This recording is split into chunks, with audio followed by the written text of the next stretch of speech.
ਦੋਸਤੋ ਪੰਜਾਬੀ ਟ੍ਰਿਬਿਊਨ ਦੇ ਰੋਜ਼ਾਨਾ ਪ੍ਰੋਗਰਾਮ ਵੇਲੇ ਦੀ ਗੱਲ ਵਿੱਚ ਤੁਹਾਡਾ ਸਵਾਗਤ ਹੈ। ਮੈਂ ਆਤਿਸ਼ ਗੁਪਤਾ ਤੁਹਾਡੇ ਸਾਹਮਣੇ ਹਾਜ਼ਰ ਹਾਂ ਤੇ ਅੱਜ ਅਸੀਂ ਗੱਲ ਕਰਾਂਗੇ ਜੀਐਸਟੀ ਕੌਂਸਲ ਦੀ ਮੀਟਿੰਗ ਦੇ ਫੈਸਲਿਆਂ ਬਾਰੇ। ਦੋਸਤੋ, ਕੇਂਦਰ ਸਰਕਾਰ ਵੱਲੋਂ ਸਾਲ 2017 ਦੇ ਵਿੱਚ 1 ਜੁਲਾਈ 2017 ਤੋਂ ਇੱਕ ਦੇਸ਼ ਇੱਕ ਟੈਕਸ ਦੀ ਪਾਲਿਸੀ ਨੂੰ ਅਪਣਾਉਂਦਿਆਂ ਜਿਹੜਾ ਹੈਗਾ ਦੇਸ਼ ਦੇ ਵਿੱਚ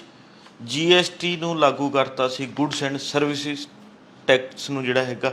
ਦੇਸ਼ 'ਚ ਸ਼ੁਰੂ ਕਰ ਦਿੱਤਾ ਸੀ ਅਤੇ ਕਹਿ ਦਿੱਤਾ ਸੀਗਾ ਵੀ ਕਿ ਸੂਬੇ ਆਪਣੇ ਪੱਧਰ 'ਤੇ ਕੋਈ ਟੈਕਸ ਨਹੀਂ ਲਗਾਉਣਗੇ। ਹੁਣ ਕੇਂਦਰ ਸਰਕਾਰ ਵੱਲੋਂ ਇਸ ਜੀਐਸਟੀ ਅਧੀਨ ਜਿਹੜਾ ਹੈਗਾ ਸਾਰਾ ਟੈਕਸ ਵਸੂਲਿਆ ਜਾਵੇਗਾ। ਇਸ ਤੋਂ ਬਾਅਦ ਜਿੰਨੇ ਵੀ ਟੈਕਸ ਦੀ ਵਸੂਲੀ ਹੋਵੇਗੀ ਅੱਧਾ ਕੇਂਦਰ ਸਰਕਾਰ ਦੇ ਕੋਲ ਅਤੇ ਅੱਧਾ ਜਿਹੜਾ ਹੈਗਾ ਸੂਬਾ ਸਰਕਾਰਾਂ ਦੇ ਕੋਲ ਭੇਜ ਦਿੱਤਾ ਜਾਵੇਗਾ। ਇਸ ਮੰਤਵ ਦੇ ਨਾਲ ਜਿਹੜਾ ਹੈਗਾ ਕੇਂਦਰ ਸਰਕਾਰ ਵੱਲੋਂ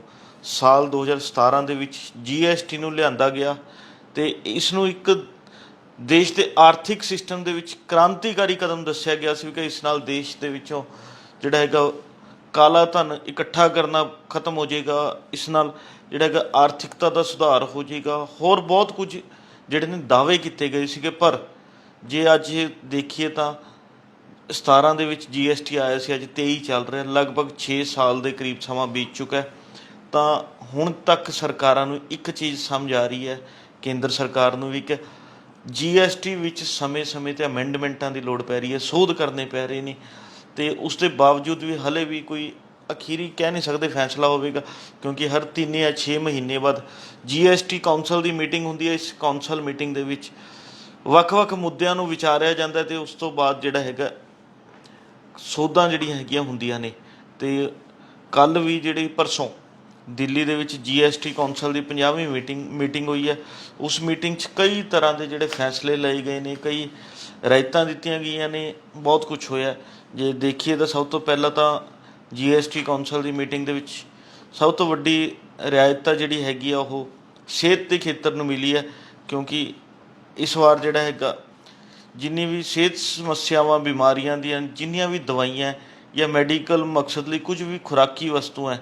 ਜਾਂ ਵਿਸ਼ੇਸ਼ ਤੌਰ 'ਤੇ ਗੱਲ ਕਰੀਏ ਤਾਂ ਕੈਂਸਰ ਦੀ ਦਵਾਈਆਂ, ਉਹਨਾਂ ਦੇ ਵਿੱਚ ਜੀਐਸਟੀ 'ਤੇ ਛੋਟ ਦਿੱਤੀ ਗਈ ਹੈ। ਕਿ ਜੀਐਸਟੀ ਘਟਾਇਆ ਵੀ ਹੈ ਕੁਝ 'ਤੇ ਬਿਲਕੁਲ ਹੀ ਛੂਟ ਦੇ ਦਿੱਤੀ ਹੈ। ਇਸ ਕਰਕੇ ਸਭ ਤੋਂ ਵੱਡਾ ਜਿਹੜਾ ਹੈਗਾ ਲਾਭ ਇਹ ਸਿਹਤ ਦੇ ਖੇਤਰ ਨੂੰ ਮਿਲਿਆ। ਅਤੇ ਇਸ ਤੋਂ ਬਾਅਦ ਜੇ ਅਸੀਂ ਦੇਖਦੇ ਹਾਂ ਤਾਂ ਸਿਨੇਮਾ ਹਾਲਾਂ ਵਿੱਚ ਜਿਹੜੇ ਵੀ ਖਾਣ ਪੀਣ ਦੇ ਪਦਾਰਥ ਵੇਚੇ ਜਾਂਦੇ ਨੇ ਉਸ ਨੂੰ ਵੀ ਕਿਤੇ ਨਾ ਕਿਤੇ ਜਿਹੜਾ ਹੈਗਾ ਲਾਭ ਮਿਲਿਆ, ਕਿਉਂਕਿ ਉਹਨਾਂ ਦੀ ਜੀਐਸਟੀ ਦੀ ਦਰ ਘਟਾ ਦਿੱਤੀ ਹੈ। ਵੀ ਕਿ ਹੁਣ ਜਿਹੜਾ ਇਹ ਸਿਨੇਮਾ ਘਰ ਨੇ ਉਹਨਾਂ 'ਚੋਂ ਵੀ ਜਿਹੜਾ ਹੈਗਾ ਹੋਟਲ ਰੈਸਟੋਰੈਂਟਾਂ ਦੇ ਬਰਾਬਰ 5% ਟੈਕਸ ਹੀ ਵਸੂਲਿਆ ਜਾਵੇਗਾ, ਜਦੋਂ ਕਿ ਪਹਿਲਾਂ ਇਹ ਟੈਕਸ 18% ਦੇ ਕਰੀਬ ਵਸੂਲ ਕੀਤਾ ਜਾਂਦਾ ਸੀ। ਅਤੇ ਇਸ ਤੋਂ ਇਲਾਵਾ ਜਿਹੜਾ ਹੈਗਾ ਗੇਮਿੰਗ 'ਤੇ ਔਨਲਾਈਨ ਗੇਮਿੰਗ 'ਤੇ ਜਿਹੜਾ ਹੈਗਾ ਇਹ ਜੀਐਸਟੀ 28% ਲਗਾ ਦਿੱਤਾ ਹੈ। ਤਾਂ ਇਸ ਦਾ ਵੀ ਉੱਥੇ ਵਿਰੋਧ ਹੋਇਆ, ਪਰ ਭਾਵੇਂ ਕਿ ਇਹ ਫੈਸਲਾ ਆਮ ਲੋਕਾਂ ਨਾਲ ਸੰਬੰਧਿਤ ਨਹੀਂ ਹੈ, ਇਸ ਦਾ ਕੋਈ ਅਸਰ ਆਮ ਲੋਕਾਂ 'ਤੇ ਨਹੀਂ ਪਵੇਗਾ, ਪਰ ਜਿਹੜਾ ਹੈਗਾ ਇਹ ਔਨਲਾਈਨ ਗੇਮਿੰਗ 'ਤੇ ਜੀਐਸਟੀ 28% ਤੱਕ ਜਿਹੜਾ ਹੈਗਾ ਵਧਾ ਦਿੱਤਾ ਗਿਆ। ਇਸ ਤੋਂ ਬਾਅਦ ਜੇ ਦੇਖੀਏ ਅਸੀਂ ਜਿਹੜੇ ਵੀ ਜ਼ਰੂਰੀ ਵਾਹਨ ਨੇ ਉਹਨਾਂ ਦੇ ਜਿਹੜਾ ਹੈਗਾ ਜੀਐਸਟੀ 28% ਅਤੇ ਨਾਲ ਹੀ ਜਿਹੜਾ ਹੈਗਾ 22% ਮੁਆਵਜ਼ਾ ਸੈਸ ਲਗਾਉਣ ਦਾ ਜਿਹੜਾ ਹੈਗਾ ਫੈਸਲਾ ਲਿਆ ਗਿਆ। ਇਸ ਤਰ੍ਹਾਂ ਹੋਰ ਵੀ ਕਈ ਤਰ੍ਹਾਂ ਦੇ ਫੈਸਲੇ ਲਏ ਗਏ ਨੇ ਜੋ ਕਿ ਲੋਕਾਂ ਦੇ ਹਿੱਤ ਦੇ ਵਿੱਚ ਨੇ, ਲੋਕਾਂ ਲਈ ਲਾਭਕਾਰੀ ਨੇ। ਪਰ ਇਸ ਮੀਟਿੰਗ ਦੇ ਵਿੱਚ ਇੱਕ ਇਹੋ ਜਿਹਾ ਮੁੱਦਾ ਵਿਚਾਰਿਆ ਗਿਆ ਜੋ ਸਾਰੇ ਹੀ ਵਪਾਰੀ ਵਰਗ ਨੂੰ ਇੱਕ ਸੋਚਾਂ 'ਚ ਪਾਉਂਦਾ, ਸ਼ਸ਼ੋਪੰਨ 'ਚ ਪਾ ਦਿੰਦਾ। ਤਾਂ ਉਸ ਦਾ ਜਿਹੜਾ ਹੈਗਾ ਲਗਭਗ ਦੇਸ਼ ਦੇ ਜਿੰਨੇ ਵੀ ਗੈਰ ਭਾਜਪਾਈ ਸੂਬੇ ਨੇ ਉਹਨਾਂ ਨੇ ਵਿਰੋਧ ਵੀ ਕੀਤਾ, ਉੱਥੇ ਫਿਕਰ ਵੀ ਜ਼ਾਹਰ ਕੀਤਾ। ਅਤੇ ਉਹ ਜੇ ਗੱਲ ਕਰੀਏ ਤਾਂ ਉਹ ਮੁੱਦਾ ਹੈਗਾ ਵੀ ਕਿ ਈਡੀ ਵੱਲੋਂ ਜਿਹੜੇ ਜੀਐਸਟੀਐਨ ਨਾਲ ਜਾਣਕਾਰੀ ਸਾਂਝੀ ਕਰਨ ਦਾ ਮੁੱਦਾ ਹੈ, ਵੀ ਕਿ ਕਾਲੇ ਧਨ ਨੂੰ ਜਿਹੜਾ ਹੈਗਾ ਚਿੱਟਾ ਕਰਨ ਲਈ ਜਿਹੜੇ ਵਪਾਰੀ ਕੋਸ਼ਿਸ਼ਾਂ ਕਰਦੇ ਨੇ ਤਾਂ ਉਸ ਨੂੰ ਰੋਕਣ ਲਈ ਜਿਹੜਾ ਹੈਗਾ ਇਹ PML act, prevention of money laundering act ਦੇ ਘੇਰੇ 'ਚ ਲਿਆਉਣ ਦਾ ਫੈਸਲਾ ਵੀ ਜਿਹੜਾ ਹੈਗਾ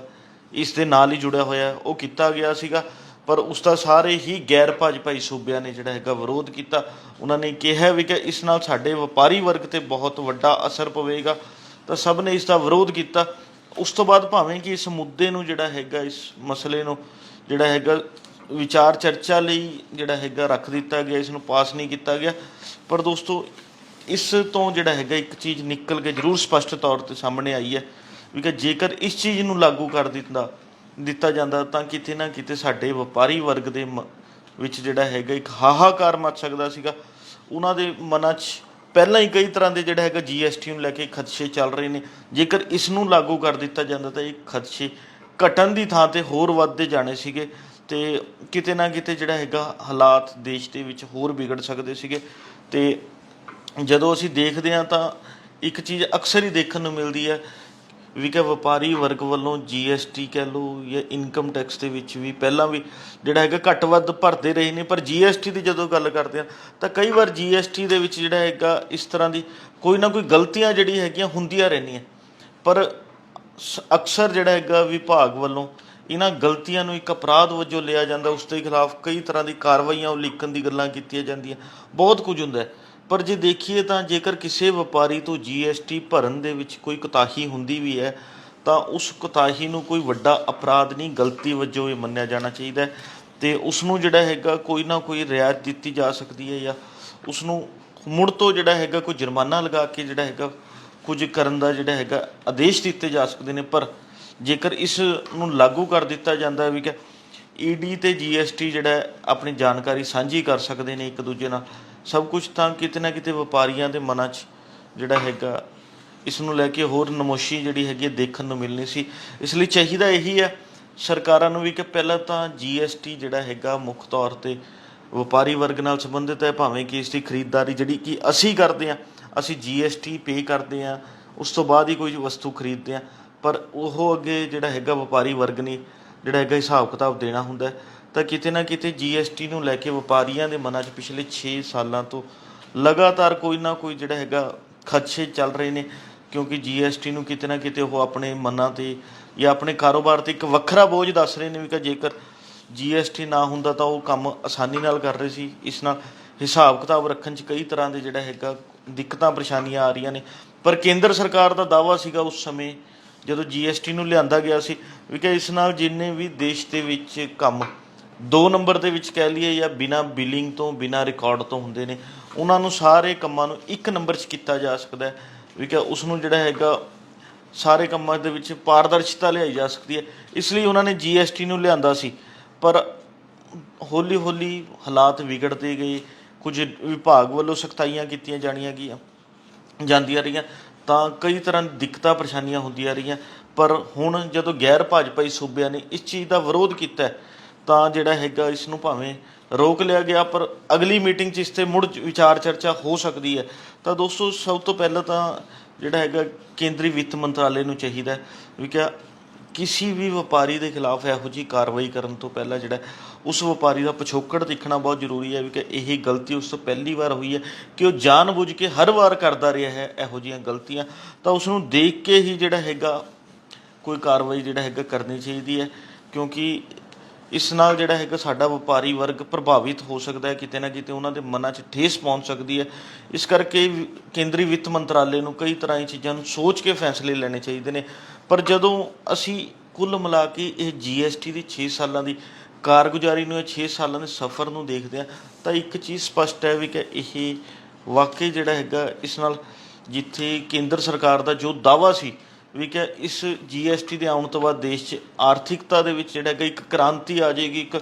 ਸੁਧਾਰ ਬਹੁਤ ਵੱਡੇ ਪੱਧਰ 'ਤੇ ਹੋ ਜਾਏਗਾ, ਤਾਂ ਉਹ ਹਾਲੇ ਤੱਕ ਜਿਹੜਾ ਹੈਗਾ ਕੋਈ ਬਹੁਤਾ ਦਿਖਾਈ ਨਹੀਂ ਦੇ ਰਿਹਾ, ਨਾ ਉਸ ਤਰ੍ਹਾਂ ਦਾ ਜਿਹੜਾ ਹੈਗਾ ਹੁੰਦਾ ਕੁਝ ਨਜ਼ਰ ਆ ਰਿਹਾ।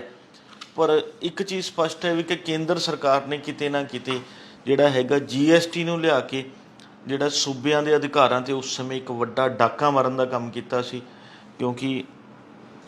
ਜਿਹੜਾ ਹੈਗਾ ਟੈਕਸ ਲਗਾਉਣ ਦੀ ਜ਼ਿੰਮੇਵਾਰੀਆਂ ਪਹਿਲਾਂ ਸੂਬਿਆਂ ਕੋਲ ਆਪਣੇ ਪੱਧਰ 'ਤੇ ਵੀ ਹੁੰਦੀਆਂ ਸੀ, ਕੇਂਦਰ ਸਰਕਾਰ ਕੋਲ ਆਪਣੇ ਪੱਧਰ 'ਤੇ ਹੁੰਦੀ ਸੀ, ਪਰ ਜਿਸ ਦਿਨ ਤੋਂ GST ਆਇਆ ਉਸ ਦਿਨ ਤੋਂ ਸੂਬਿਆਂ ਤੋਂ ਇਹ ਟੈਕਸ ਲਗਾਉਣ ਦੇ ਸਾਰੇ ਅਧਿਕਾਰ ਜਿਹੜੇ ਨੇ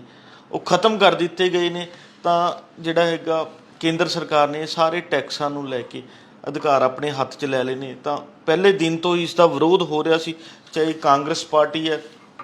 ਉਹ ਇਸ ਨੂੰ ਕਿਤੇ ਗੱਬਰ ਟੈਕਸ ਦੱਸ ਰਹੀ ਸੀ ਵੀ ਕਿ ਇਹ ਗੱਬਰ ਟੈਕਸ ਹੈ, ਅਤੇ ਦੂਜੇ ਪਾਸੇ ਆਮ ਆਦਮੀ ਪਾਰਟੀ ਹੋ ਗਈ, ਦੇਸ਼ ਦੀ ਹੋਰ ਵਿਰੋਧੀ ਪਾਰਟੀਆਂ ਹੋ ਗਈਆਂ, ਸਾਰੀਆਂ ਹੀ GST ਦਾ ਵਿਰੋਧ ਪਹਿਲੇ ਦਿਨ ਤੋਂ ਕਰ ਰਹੀਆਂ ਸੀ, ਕਿਉਂਕਿ ਉਹਨਾਂ ਦੇ ਮਨਾਂ 'ਚ ਸੀਗਾ ਵੀ ਕਿ ਵਪਾਰੀ ਵਰਗ ਨੂੰ ਇਸ ਨਾਲ ਕਈ ਤਰ੍ਹਾਂ ਦੀ ਦਿੱਕਤਾਂ ਪਰੇਸ਼ਾਨੀਆਂ ਦਾ ਸਾਹਮਣਾ ਕਰਨਾ ਪੈ ਸਕਦਾ ਹੈ। ਪਰ ਜੋ ਚਲੋ 6 ਸਾਲਾਂ ਦੇ ਵਿੱਚ ਜਿਵੇਂ परसों 50ਵੀਂ ਮੀਟਿੰਗ ਹੋ ਕੇ ਹਟੀ ਹੈ। ਕਈ ਤਰ੍ਹਾਂ ਦੀ ਸੌਦਾ ਹੁਣ ਤੱਕ ਜਿਹੜਾ ਹੈਗਾ ਇਸ ਐਕਟ ਦੇ ਵਿੱਚ ਦੇਖਣ ਨੂੰ ਮਿਲੀਆਂ ਹੋਈਆਂ ਤੇ ਆਸ ਕਰਦੇ ਹਾਂ ਵੀ ਕਿ ਜੋ ਇੱਕ ਸੋਚ ਨਾਲ ਕੇਂਦਰ ਸਰਕਾਰ ਇਸ ਟੈਕਸ ਨੂੰ ਲੈ ਕੇ ਆਈ ਸੀ ਉਹ ਸੋਚ ਪੂਰੀ ਹੋਵੇ, ਪਰ ਹਲੇ ਤੱਕ ਜਿਹੜਾ ਹੈਗਾ ਹੁੰਦਾ ਦਿਖਾਈ ਨਹੀਂ ਦੇ ਰਿਹਾ ਕਿਉਂਕਿ ਜਿਸ ਸੋਚ ਨਾਲ ਇਸ ਟੈਕਸ ਨੂੰ ਲਿਆਇਆ ਗਿਆ ਸੀ ਸਾਡੇ ਦੇਸ਼ 'ਚ ਆਰਥਿਕਤਾ ਦੇ ਵਿੱਚ ਓਨਾ ਸੁਧਾਰ ਹੋਇਆ ਹੋਵੇ। ਸਾਨੂੰ ਤਾਂ ਇਸ ਤਰ੍ਹਾਂ ਲੱਗਦਾ ਵੀ ਕਿ ਕੇਂਦਰ ਸਰਕਾਰ ਵੱਲੋਂ ਜਿਹੜਾ ਹੈਗਾ ਸੂਬਿਆਂ ਦੇ ਅਧਿਕਾਰਾਂ ਨੂੰ ਘਟਾਉਣ ਲਈ ਕਹਿ ਲਓ ਜਾਂ ਉਹਨਾਂ ਦੇ ਅਧਿਕਾਰਾਂ ਦਾ ਘਾਣ ਕਰਨ ਲਈ ਲਗਾਤਾਰ ਜਿਹੜਾ ਹੈਗਾ ਸੂਬਿਆਂ ਦੀ ਸ਼ਕਤੀਆਂ ਨੂੰ, ਪਾਵਰਾਂ ਨੂੰ ਜਿਹੜਾ ਹੈਗਾ ਘਟਾਉਣ ਦੀ ਕੋਸ਼ਿਸ਼ਾਂ ਕੀਤੀਆਂ ਜਾ ਰਹੀਆਂ ਸੀ। ਇਹ ਉਹਨਾਂ ਦਾ ਹੀ ਇੱਕ ਹਿੱਸਾ ਹੈ ਕਿਉਂਕਿ ਅਕਸਰ ਰਾਜਨੀਤਿਕ ਪਾਰਟੀਆਂ ਚੋਣਾਂ ਦੇ ਸਮੇਂ ਜਾ ਕੇ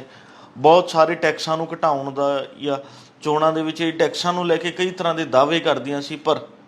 ਜਿਸ ਦਿਨ ਦਾ GST ਆਇਆ ਉਹ ਸਾਰੇ ਦਾਅਵੇ ਕਹਿ ਲਓ ਜਾਂ ਉਹਨਾਂ ਕੋਲ ਇਹ ਸ਼ਕਤੀਆਂ ਜਿਹੜੀਆਂ ਕੇਂਦਰ ਨੇ ਖੋਹ ਲਈਆਂ ਤਾਂ ਕਿਤੇ ਨਾ ਕਿਤੇ ਇੱਕ ਤਰ੍ਹਾਂ ਦੇ ਜਿਹੜੀ ਖੇਤਰੀ ਰਾਜਨੀਤਿਕ ਪਾਰਟੀਆਂ ਉਹਨਾਂ ਨੂੰ ਚੋਣਾਂ ਦੇ ਵਿੱਚ ਇੱਕ ਤਰ੍ਹਾਂ ਦੇ ਚੋਣ ਮੁੱਦਿਆਂ ਤੋਂ ਵੀ ਨਿਹੱਥੇ ਕਰਨ ਦਾ ਇਸ ਤਰ੍ਹਾਂ ਦੀ ਜਿਹੜੇ ਹੈਗੇ ਆ ਕਾਰਵਾਈਆਂ ਨੇ ਕੰਮ ਕੀਤਾ। ਤਾਂ ਹੁਣ ਦੇਖਣਾ ਇਹੀ ਹੋਵੇਗਾ ਵੀ ਕਿ ਕੇਂਦਰ ਸਰਕਾਰ ਵੱਲੋਂ ਜਿਹੜਾ ਹੈਗਾ ਇਸ GST ਕੌਂਸਲ ਦੀ ਮੀਟਿੰਗ 'ਚ ਇਹ ਸਿਹਤ ਖੇਤਰ ਨਾਲ ਜੁੜੇ ਕੈਂਸਰ ਦੇ ਹੋ ਗਏ ਹੋਰ ਵੱਖ-ਵੱਖ ਬਿਮਾਰੀਆਂ ਦੀ ਦਵਾਈਆਂ ਨੂੰ ਲੈ ਕੇ ਇੱਕ ਬਹੁਤ ਵਧੀਆ ਜਿਹੜਾ ਹੈਗਾ ਫੈਸਲਾ ਕੀਤਾ ਗਿਆ ਕਿਉਂਕਿ ਰਾਹਤ ਦੇ ਦਿੱਤੀ ਉਹਨਾਂ ਨੇ GST ਤੋਂ। ਹੁਣ ਦੇਖਣ ਵਾਲੀ ਗੱਲ ਇਹੀ ਹੋਵੇਗੀ ਵੀ ਕਿ ਜਿਹੜਾ ਇਹ ED ਨੂੰ ਲੈ ਕੇ ਜਿਹੜਾ ਹੈਗਾ ਜਾਂ ਆਪਾਂ ਕਹਿ ਲਈਏ prevention of money laundering act ਨੂੰ ਲੈ ਕੇ ਜਿਹੜੇ ਮੁੱਦੇ ਨੂੰ ਹੁਣ ਵਿਚਾਰ ਅਧੀਨ ਰੱਖਿਆ ਗਿਆ ਜਾਂ ਜਿਹੜਾ ਹੈਗਾ ਉਸ ਨੂੰ ਪਾਸ ਕਰਨ ਤੋਂ ਰੋਕਿਆ ਗਿਆ, ਉਹਦੇ ਵਿੱਚ ਭਵਿੱਖ 'ਚ ਉਸ ਬਾਰੇ ਕੀ ਚਰਚਾ ਹੁੰਦੀ ਹੈ, ਕੀ ਗੱਲਬਾਤ ਹੁੰਦੀ ਹੈ, ਇਹ ਤਾਂ ਆਉਣ ਵਾਲਾ ਸਮਾਂ ਹੀ ਦੱਸੇਗਾ। ਪਰ ਪੰਜਾਬੀ ਟ੍ਰਿਬਿਊਨ ਤੁਹਾਡੇ ਤੱਕ ਇਹੋ ਜਿਹੇ ਜਨਤਕ ਮੁੱਦਿਆਂ ਨੂੰ ਅਤੇ ਲੋਕਾਂ ਦੀਆਂ ਸਮੱਸਿਆਵਾਂ ਨੂੰ ਤੁਹਾਡੇ ਤੱਕ ਪਹੁੰਚਾਉਂਦਾ ਰਹੇਗਾ, ਤੁਹਾਡੇ ਅੱਗੇ ਰੱਖਦਾ ਰਹੇਗਾ। ਕੱਲ੍ਹ ਨੂੰ ਇਸੇ ਸਮੇਂ ਫਿਰ ਇੱਕ ਨਵੇਂ ਮੁੱਦੇ 'ਤੇ ਗੱਲਬਾਤ ਕਰਾਂਗੇ ਪ੍ਰੋਗਰਾਮ ਵੇਲੇ ਦੀ ਗੱਲ ਵਿੱਚ। ਧੰਨਵਾਦ।